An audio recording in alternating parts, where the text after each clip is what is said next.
Les douanes assurent le contrôle des flux de marchandises qui entrent ou quittent les Pays-Bas et donc le territoire de l'Union européenne ou qui y transitent.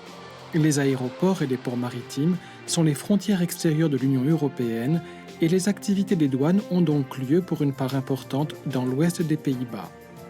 Une organisation efficace et des technologies de pointe permettent aux douanes de traiter sur le territoire néerlandais plus de 25% des flux totaux d'importation et d'exportation de l'Union européenne. L'importance des tâches non fiscales des douanes est dénommée aujourd'hui tâches VGEM, acronyme néerlandais de sécurité, santé, économie et environnement, a augmenté en particulier au cours de ces dernières années pour la société néerlandaise. Les contrôles effectués dans le cadre de la loi sur l'opium, de la loi relative à la faune et la flore, ainsi que de la législation environnementale en sont des exemples bien connus. L'application d'une méthode basée sur une analyse des risques permet de lutter contre la fraude dans le domaine tant fiscal que non fiscal. Les douanes ont pour objectif de faire respecter la législation et la réglementation néerlandaise et européenne relatives aux importations, aux exportations et au transit de marchandises en causant le moins de désagréments possible aux citoyens et aux entreprises sérieuses. Le dépistage de la drogue, la répression de la fraude en matière d'accise et la lutte contre le trafic de drogue sont en l'occurrence les activités qui sautent le plus aux yeux. Dans ce cadre, les douanes travaillent en étroite collaboration avec d'autres services spécialisés dans le contrôle et le dépistage, tels que le FIOD, service de renseignement et d'enquête en matière fiscale, les services environnementaux, la police, la maréchaussée royale et le service d'inspection générale. La coopération avec les autres services douaniers de l'Union européenne s'est également intensifiée ces dernières années. Ce film donne un aperçu du contrôle intégral, dit contrôle 100%, que les douanes effectuent à Schiphol depuis décembre 2003. Les douanes ont été invitées par le ministère néerlandais de la Justice à réfléchir à la manière de donner un nouvel élan à la lutte contre la drogue à Schiphol. Les douanes ont proposé une nouvelle optique en la matière, à savoir une approche ciblée sur la substance. Ils ont ainsi créé une méthode de travail ayant une probabilité optimale de succès, de manière à ce que toutes les drogues découvertes puissent être saisies, et ce dans le but de décourager les passeurs et de rendre le trafic de drogue via Schiphol non rentable.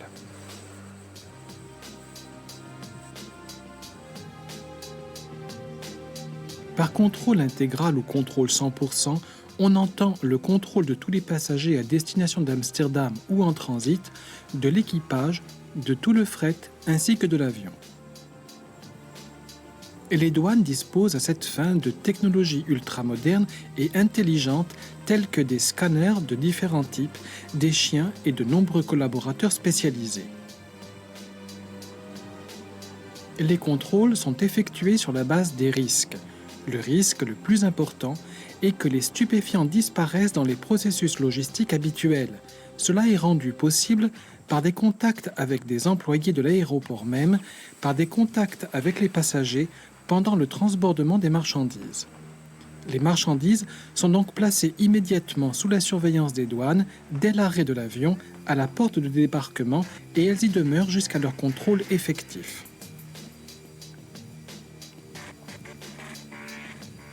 Les contrôles comportent 4 processus définis en fonction des risques en question. 1. Une zone douanière marquée. 2. Le traitement du fret. 3. Le contrôle des passagers. 4. L'inspection de l'avion. Dès que l'avion s'est immobilisé, les employés des douanes délimitent autour de l'avion une zone douanière qui est fermée physiquement. Les marchandises ne peuvent pénétrer ou sortir de l'avion que par des passages spécifiques sur la plateforme. Tout est contrôlé, les chariots de la restauration, les voitures toilettes, les voitures pour l'eau et le carburant, ainsi que les marchandises utilisées par les personnels de nettoyage et de maintenance.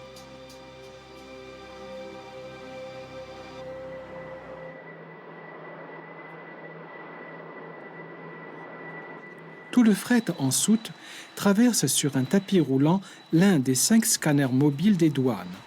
L'analyste d'écran à l'arrière du véhicule effectue les contrôles en quelques secondes.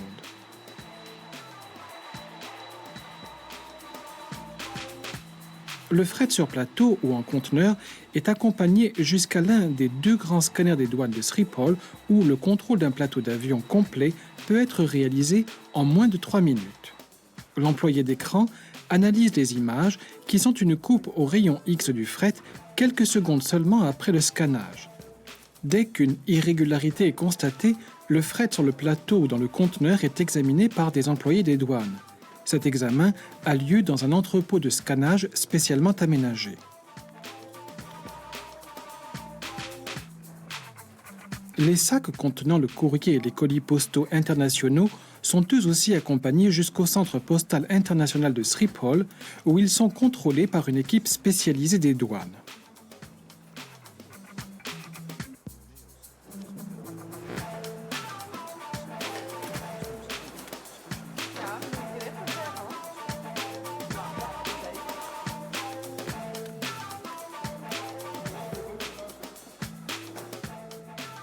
Les bagages des passagers se trouvent dans de petits conteneurs.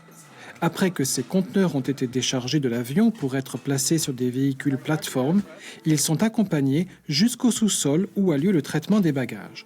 Les employés de Schiphol placent les bagages sur des tapis roulants. L'un des chiens anti-stupéfiants des douanes, qui en détiennent une 50aine, se met immédiatement au travail. Il renifle les bagages sur le tapis roulant, mais cette occupation est très fatigante pour le chien et il doit donc être remplacé très souvent. S'il aboie, le bagage est retiré du tapis et passé au scanner.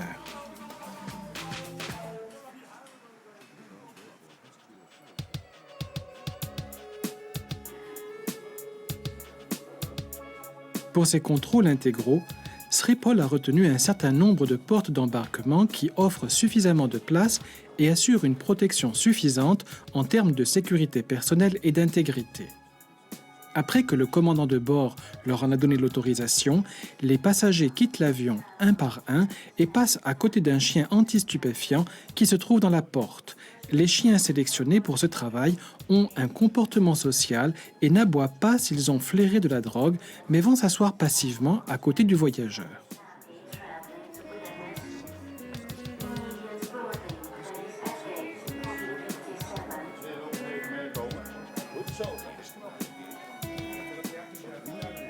Immédiatement après la porte, les employés des douanes interrogent chaque voyageur.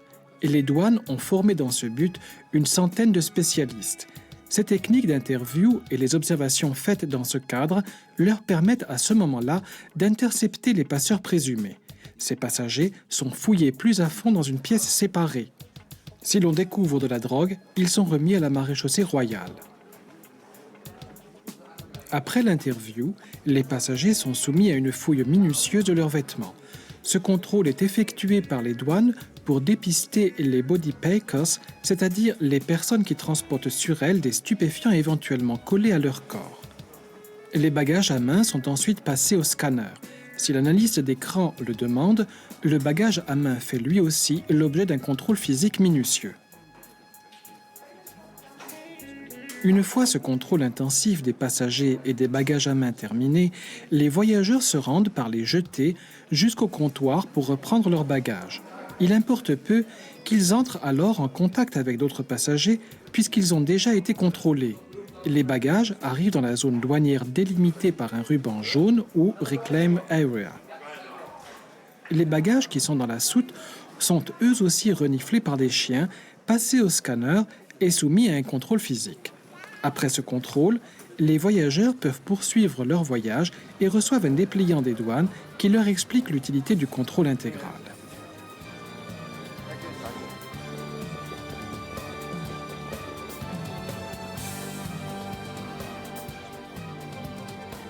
Dès qu'une partie de l'avion est vide, les douanes commencent l'inspection de l'appareil ou aircraft searching. Les soutes et la cabine sont contrôlées. L'inspection d'un avion est un travail de spécialiste. Un avion comporte en effet de nombreux endroits pouvant servir à dissimuler de la drogue. Pendant cette inspection, un mécanicien au sol de la compagnie d'aviation est toujours présent afin de garantir la sécurité de l'avion. Un chien anti-stupéfiant est indispensable en l'occurrence. Il flaire tous les sièges dans la cabine et peut effectuer rapidement le contrôle des espaces les plus divers. Les toilettes, où les voyageurs se trouvent seuls un instant pendant le trajet, sont par exemple soumises à une inspection rigoureuse.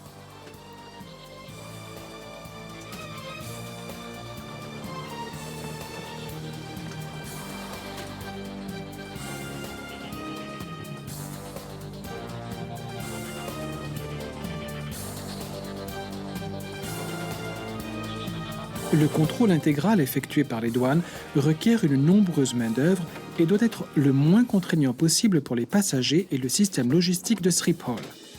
Plus d'une centaine d'employés sont donc prévus pour chaque vol. Il ne doit pas s'écouler plus de 2 heures entre le moment où l'avion s'immobilise devant la porte de débarquement et celui où les passagers peuvent retrouver leurs proches et où l'avion est prêt à accueillir de nouveaux passagers. Les douanes sont fiers d'avoir pu jusqu'à présent effectuer dans cette limite de temps le contrôle intégral de pratiquement tous les vols à risque. Il s'agit d'environ 35 vols chaque semaine et de quelques 9 000 à 10 000 passagers.